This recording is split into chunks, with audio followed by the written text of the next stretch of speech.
Welcome to my channel.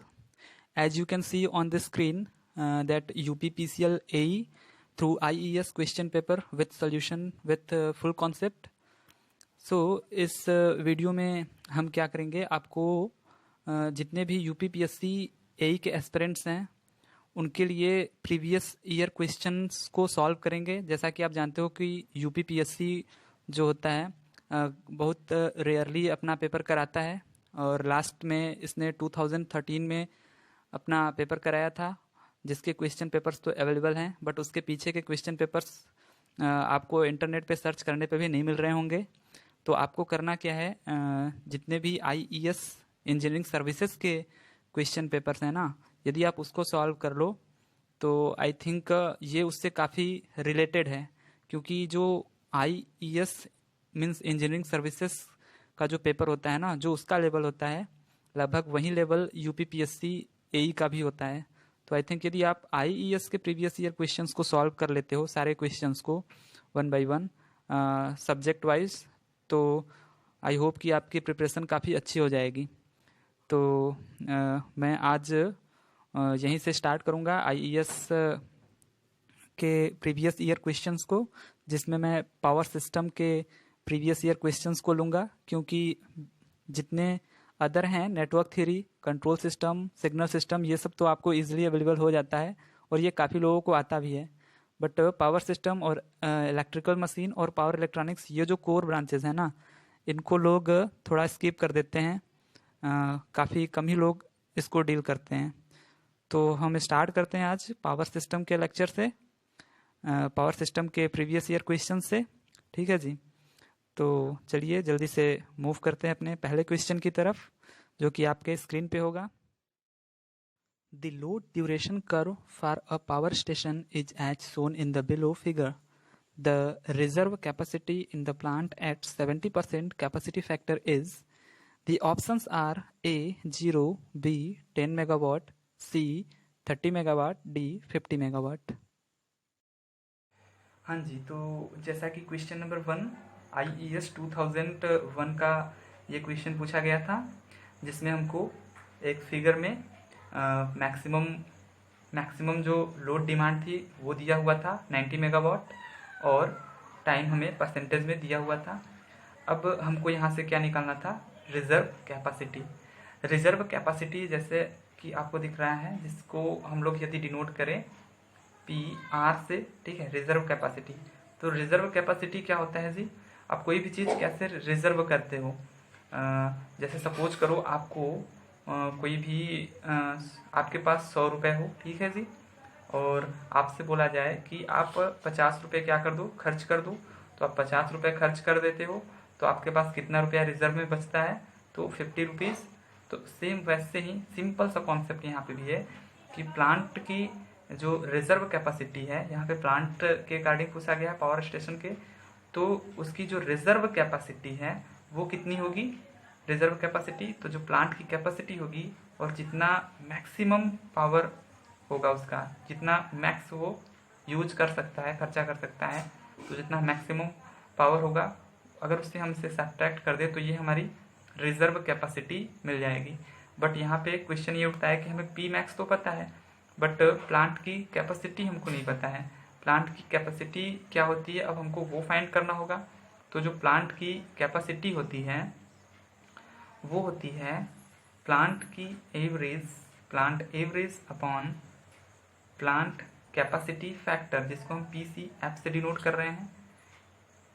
ये plant की capacity होती है।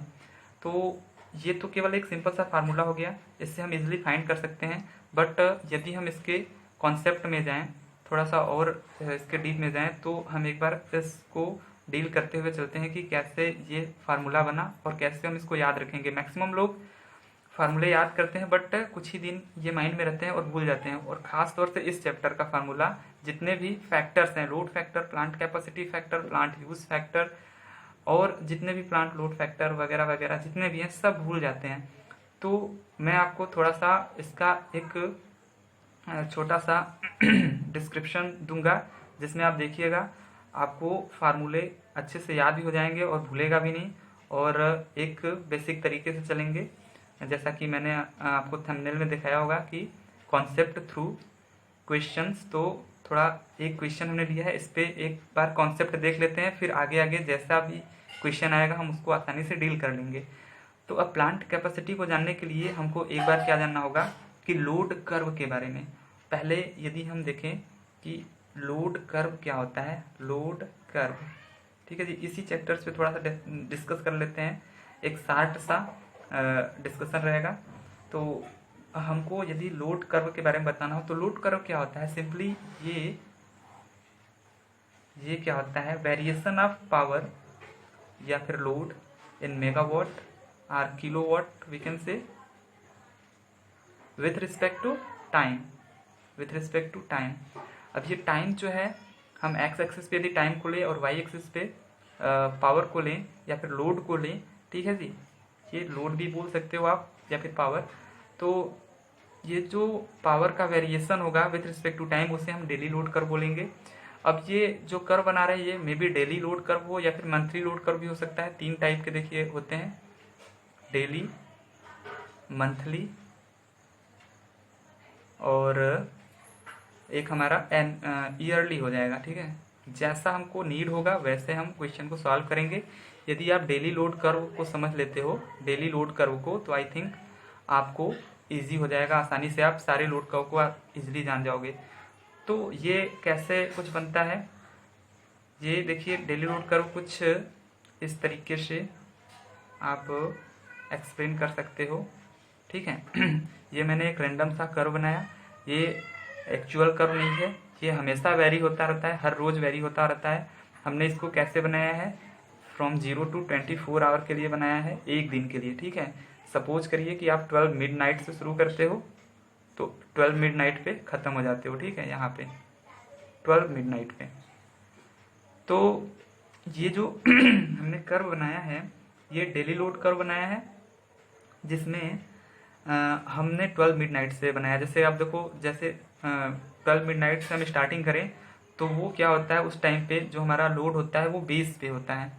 ये जो हम डैश डैश लाइन दिखा रहे हैं, ये जो नीचे का पार्ट है ये क्या है आपका बेस लोड। बेस लोड क्यों बोल रहे हैं जी, कि इससे नीचे लोड नहीं गिरना चाहिए।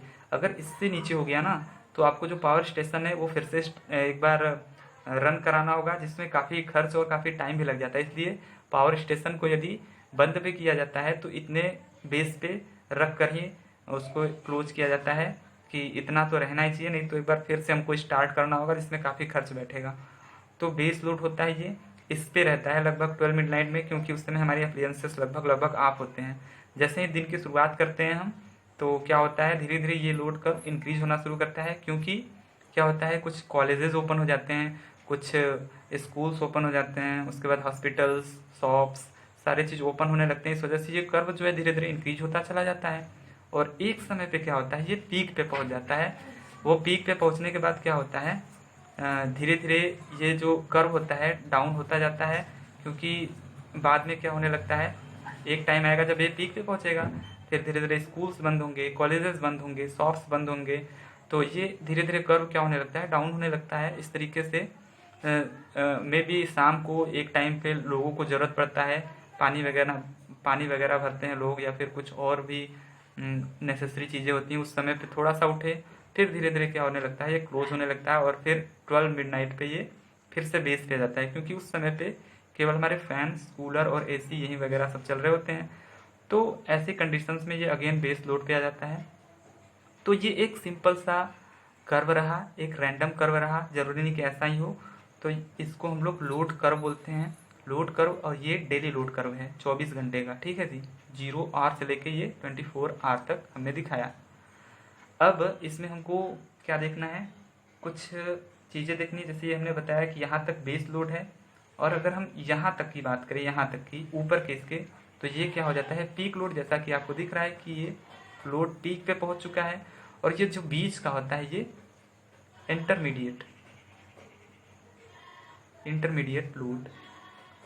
अब वहीं यदि हम पीरियड वाइज बात करें तो यहाँ से यहाँ तक और यहाँ से यहाँ तक बीच का जो होता है ये क्या होता है, पीक लोड पीरियड, ठीक है जी। और ये जो होता है वो आपका क्या होता है, ऑफ लोड पीरियड। और यहाँ से यहाँ तक का भी टाइम ये भी क्या होता है, ऑफ लोड पीरियड। मीन्स यहाँ पे लोग रिलैक्स होते हैं क्योंकि यहाँ पे लोड काफ़ी कम है। अब यदि हम बात करें, बहुत ज़्यादा डीप में तो नहीं जा रहा हूँ, बट फिर भी जितना भी चीज़ आपको हो सकता है वो बता दे रहा हूँ। उसके बाद देखिए, ये तो लोड कर्व के बारे में एक जरा सा डिस्क्रिप्शन रहा। उसके बाद जैसा कि आपको ये क्वेश्चन में दिया हुआ है, तो हम बात करें तो ये क्वेश्चन किस टाइप का दिया हुआ है, ये लोड ड्यूरेशन कर्व है, लोड ड्यूरेशन कर्व। अब ये लोड ड्यूरेशन कर्व क्या होता है, लोड ड्यूरेशन कर्व का मतलब कि variation of load with respect to time but in increasing order or decreasing order. जैसे अगर हम इस कर्व की बात करें जो आपके क्वेश्चन में है गिवन, उसमें जो लोड है देखिए पहले 90 मेगावाट है, उसके बाद धीरे धीरे डिक्रीज ही होता चला गया है, कहीं भी इंक्रीज नहीं हुआ है और 50 मेगावाट पे आ गया है। तो ये क्या हुआ है, बेसिकली ये डिक्रीमेंट को दिखाया गया है। और ये जरूरी नहीं है कि ये दिन का शुरुआत करें तो उसके हिसाब से है। ये जब जब मैक्सिमम लोड रहा है उस टाइम को कुछ कैलकुलेट कर लिया गया है कि कितने घंटे तक मैक्सिमम रहा है, फिर कितने घंटे तक मिनिमम रहा है, कितने घंटे तक मीडियम में रहा है। उस हिसाब से इन्होंने डिक्रीमेंट करते हुए लोड का वेरिएशन दिखाया है विथ रिस्पेक्ट टू टाइम। तो यदि या तो डिक्रीज करे या तो इंक्रीज करे load with respect to time, तो उसको हम क्या बोलेंगे, load duration curve. I hope कि अभी तक आपको जितना भी मैंने बताया वो समझ में आया हो। तो अब इसके बाद हमको क्या करना है, इतना देखने के बाद अब हम आ जाते हैं अपने मेन टॉपिक पे कि यदि हमको प्लांट कैपेसिटी चाहिए होता था तो हमको पी एवरेज पहले फाइंड करना होता है। अब ये पी एवरेज क्या होता है, पी एवरेज, अब देखिए हमने नेटवर्क थ्योरी में पढ़ रखा है किसी भी ग्राफ का एवरेज निकालना या फिर किसी भी वेव का एवरेज निकालना। सपोज करो कि हमारा लोड कर्व कुछ इस तरीके का है, लोड कर्व हमारा कुछ इस तरीके का है, ठीक है जी, जिसमें मान लेते हैं हम कि ये कुछ इस तरीके का वेरी किया हुआ है। ये मान लेते हैं 8 आवर यहाँ पे है, ये टाइम है इन आवर में, और ये क्या है, लोड है इन मेगावाट, ठीक है, लोड। और ये 8 आवर और ये 12 आवर और ये 15 आवर और ये मान लेते हैं 18 और ये मान लेते हैं 22 और ये मान लेते हैं 24। और ये जो लोड है यहाँ पे मान लेते हैं ये 100 है और यहाँ पे ये जो है वो कितना है, 150, ठीक है। ये जो आपको दिख रहा है ये 150 मेगावाट और ये 100 मेगावाट। अब आपको एवरेज निकालने के लिए नेटवर्क थ्योरी में क्या बताया जाता था कि एवरेज वैल्यू क्या होती थी, एवरेज होता था हमारा, अगर ग्राफ रेक्टेंगुलर हो या फिर ट्रायंगुलर हो तो हमको इंटीग्रेशन नहीं करना होता था, वहाँ पे सिंपली हमको area under the curve, area under the curve upon time period, time period, ठीक है जी, टाइम पीरियड कर देना होता था। तो जिससे हमें क्या पता चल जाता था, एवरेज। तो यहाँ पे भी देखिए क्या है, ये एक दिन का है, ऐसे ही दूसरे दिन भी हम सपोज कर रहे हैं, अभी तो हम क्या कर रहे हैं, इसको थ्योरेटिकली लेकर चल रहे हैं। सपोज करें दूसरे दिन भी ऐसा ही बना, तीसरे दिन भी ऐसा ही बना, तो इसका जो टाइम पीरियड हो जाएगा वो 24 घंटा हो जाएगा, क्योंकि 24 घंटे बाद ये अगेन रिपीट होगा ऐसा ही कर्व, फिर अगले 24 घंटे बाद ऐसा ही रिपीट होगा। तो इस वजह से हम इसका एक एवरेज निकाल रहे हैं। तो वो क्या रहा है, एरिया अंडर द कर्व, हमको एक पीरियड का जो कर्व है उसके अंडर का एरिया फाइंड कर लेना है upon time period. Time period कितना है जी, 24 आवर, ठीक है। तो एवरेज हम ऐसे निकालते थे नेटवर्क थ्योरी में, यहाँ भी हम कुछ वैसे ही एवरेज निकालेंगे। तो एवरेज निकालने के लिए हमको क्या करना होगा, इस एरिया का, इस कर्व का एरिया निकाल लेना होगा। तो अगर हम उसको कुछ ऐसे करते हैं, ये प्लस, तो अब हमको देखिए क्या दिख रहा है, यहाँ पे 100 से लेकर के 100 और ये टाइम जो 22 आवर है, ये हमको एक रेक्टेंगल दिख रहा है, ठीक है जी। अगर हम नाम देते हैं यहाँ पे A B C D, तो हमको ABCD की एरिया फाइंड करने के लिए क्या होगा, देखिए एरिया हम लिख लेते हैं यहाँ पे, एरिया ऑफ ABCD, तो ये कितना हो जाएगा जी 100 इंटू 22, 100 इंटू 22, ये सिंपली एरिया हो गया इसका। अब हमको एरिया किसका फाइंड करना है, ये जो ऊपर वाले पार्ट हैं ये मान लेते हैं D हो चुका है, EFGHIG। अब इतने का हमको एरिया फाइंड करना है, जिसमें हमको एक और रेक्टेंगल दिख रहा है जिसका एरिया हम क्या फाइंड कर सकते हैं, एरिया ऑफ E, देखिए FIJC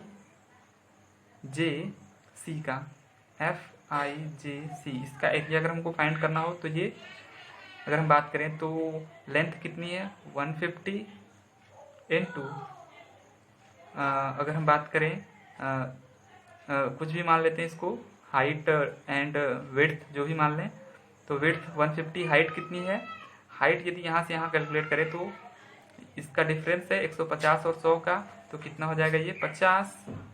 तो ये हो गया एरिया FIJC का। अब हम वही बात करें, हमारे पास दो ट्रायंगल दिख रही हैं जिनका एरिया हमको फाइंड कर लेना होगा, उनका एरिया फाइंड करते ही हमको क्या पता चल जाएगा, इन टोटल का एरिया। तो अब इन आगे के दो का एरिया आप फाइंड करना, उसके बाद मैं जो पहले ही कैलकुलेट करके रख लिया हूँ वो एरिया आपके सामने रख देता हूँ। तो इसका टोटल जो एरिया निकल के आएगा वो कितना आएगा जी 25। अब टोटल टाइम पीरियड कितना है जी 24, या फिर टोटल टाइम इन आवर 24 है। तो इससे हमको क्या पता चल जाएगा, पी एवरेज कितना आएगा, पी एवरेज हमारा आ जाएगा 105.2 मेगावाट। तो ये पूरी कहानी रही हमारी एवरेज लोड की या फिर एवरेज पावर की, ठीक है।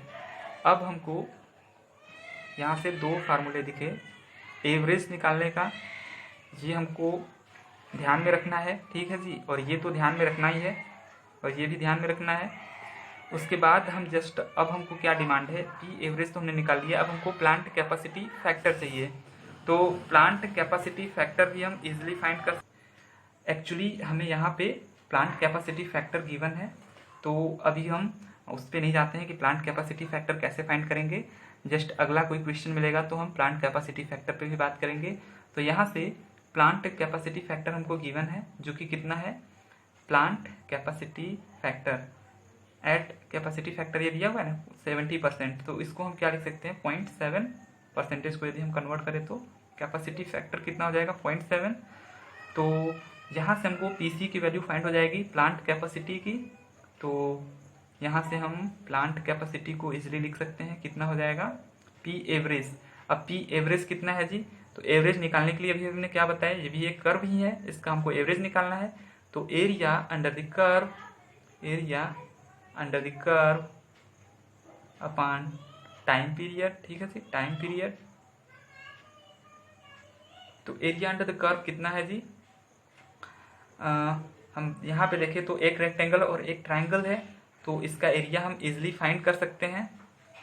सॉरी, यहाँ पे area under the curve upon time period हम इजीली फाइंड कर सकते हैं। एक ट्रायंगल दिख रहा है, इसका एरिया कितना हो जाएगा, ट्रायंगल का राइट एंगल ट्रायंगल, इसका एरिया आप जानते हो निकालना 1/2 इंटू बेस कितना है 100, ये परसेंटेज में टाइम है बट वहीं हम लिख रहे हैं 100, ठीक है। और 100 इंटू ये कितना है जी, इसका हाइट कितना है तो 40 मेगावाट से 40 है, तो यहाँ से एरिया कितना हो जाएगा 50 इंटू 40 कितना हो जाएगा 2000, ठीक है। ये हो गया एरिया अपॉन टाइम पीरियड ये एरिया हमारा इस राइट एंगल ट्रायंगल का है। अब हमको इस ट्रायंगल का एरिया फाइंड कर लेना है, इसका तो आ गया 2000, इसका आ जाएगा 50 इंटू 100, ये हाइट इंटू ये कितना हो जाएगा ये 5000। Total area under the curve कितना हो जाएगा जी 7000 सॉरी अपॉन कितना हो जाएगा ये टाइम 100। और अब हम इसको क्या कर लेते हैं, डिवाइड कर देते हैं, तो कितना आ जाएगा 70।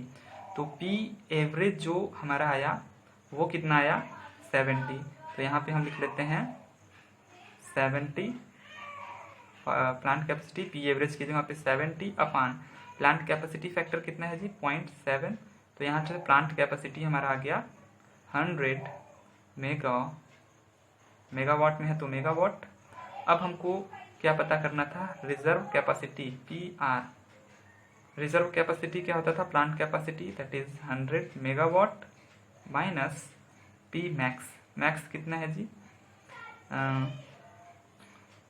अगर मैक्स की बात करें तो 90 मेगावाट, तो यहाँ से हमारी रिजर्व कैपेसिटी आ चुकी है 10 मेगावाट। तो 10 मेगावाट इसका सही आंसर होगा, जो कि ऑप्शन नंबर बी था। तो देखिए आपको क्वेश्चन एक था और क्वेश्चन पे हम कॉन्सेप्ट गए तो हमें लोड कर्व समझ आया क्या होता है, और हमने अभी तक केवल एवरेज पी एवरेज फाइंड करना सीखा है कि एवरेज वैल्यू ऑफ पावर क्या होगी। ठीक है, आगे जैसी नीड होगी हम वैसा सीखेंगे। तो आज से एवरेज आपको नहीं भूलना चाहिए, क्योंकि ये तो नेटवर्क थ्योरी का पार्ट था। देखिए नेटवर्क थ्योरी हर जगह पे यूज हो रही है, इसलिए नेटवर्क थ्योरी को आप मजबूत करिए। तो नेटवर्क थ्योरी से हमको पता चला एवरेज कैसे हम फाइंड करेंगे। ठीक है, अब मिलते हैं अगले क्वेश्चन से। अगले क्वेश्चन से थोड़ा और डिस्कशन करेंगे कि और हमको क्या क्या नीड पड़ सकती है। ठीक है जी, आई होप कि आपको ये समझ में आया होगा। तो ठीक है, मिलते हैं अगले सेशन में। ओके जी, थैंक यू।